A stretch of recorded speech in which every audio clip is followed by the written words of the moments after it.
Laudetur Jesus Christus, Semper Laudetus. Frères et sœurs, la fois passée, nous avons parlé de manière générale de l'ascétisme. Aujourd'hui, j'aimerais vous parler d'une manière succincte de l'ascétisme dans le Nouveau Testament, notamment ce que notre Seigneur Jésus-Christ nous demande et aussi les recommandations de Saint Paul. Trois pratiques principales sont recommandées à tout chrétien. La première pratique, c'est la vigilance sur soi-même pour se préserver de toute défaillance. Et Jésus nous le demande en Matthieu chapitre 24, verset 42, chapitre 25, verset 13, en Marc chapitre 13, du 33e au 37e verset, au chapitre 14, verset 38. La deuxième chose que Jésus nous demande, c'est le renoncement à soi-même et à ses inclinations.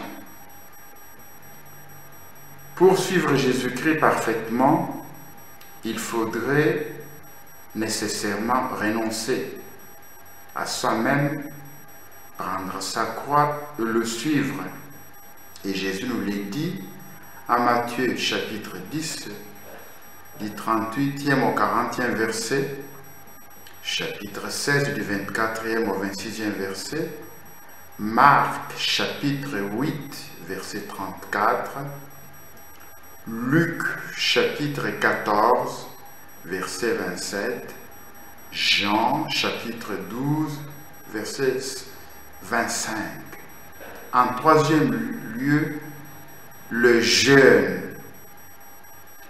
annoncé par Jésus comme devant être pratiqué par ses disciples en Matthieu chapitre 9 verset 14, est même déclaré nécessaire pour obtenir certaines faveurs.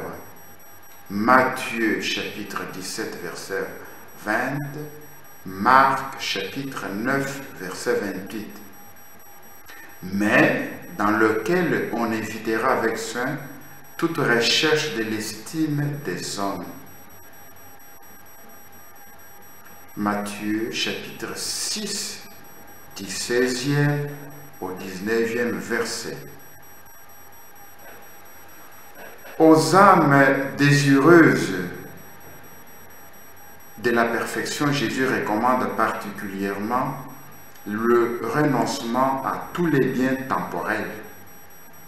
Matthieu chapitre 19 verset 21, chapitre 8 du 20e au 22e verset, Marc chapitre 9 verset 28, Luc chapitre 9 du 57e au 62e verset, chapitre 14 du 28e au 34e verset.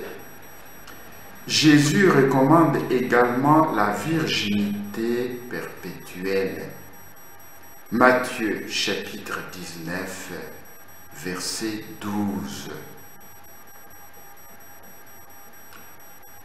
De son côté, qu'est-ce que Saint Paul recommande à tous les chrétiens? Donc, il s'agit de l'ascétisme dans les épîtres de Saint Paul. Saint Paul recommande en premier lieu la vigilance sur soi-même pour ne pas défaillir.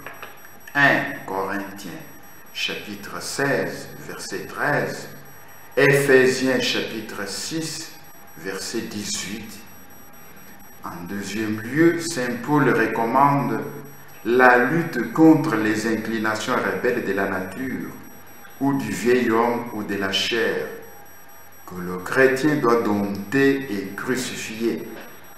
Romains chapitre 6 du 6e au 23e verset, chapitre 7, du 23e au 37e verset, chapitre 8, du 5e au 13e verset, chapitre 13, 14e verset, 1 Corinthiens chapitre 9 du 21e au 27e verset, Galates chapitre 5 du 1er au 6e verset, du 16e au 26e verset, Colossiens chapitre 3 verset 5, Philippiens chapitre 3 verset 10.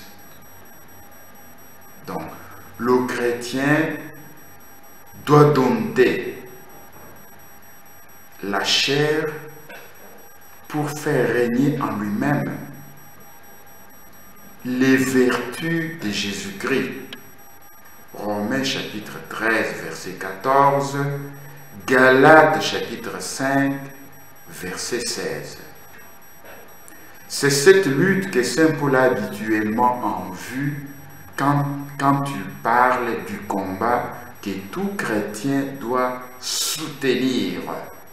1 Corinthiens chapitre 9 du 21e au 27e verset, Ephésiens chapitre 6 du 12e au 18e verset, Philippiens chapitre 3 verset 12, 1 Timothée chapitre 4 du 7e au 8e verset.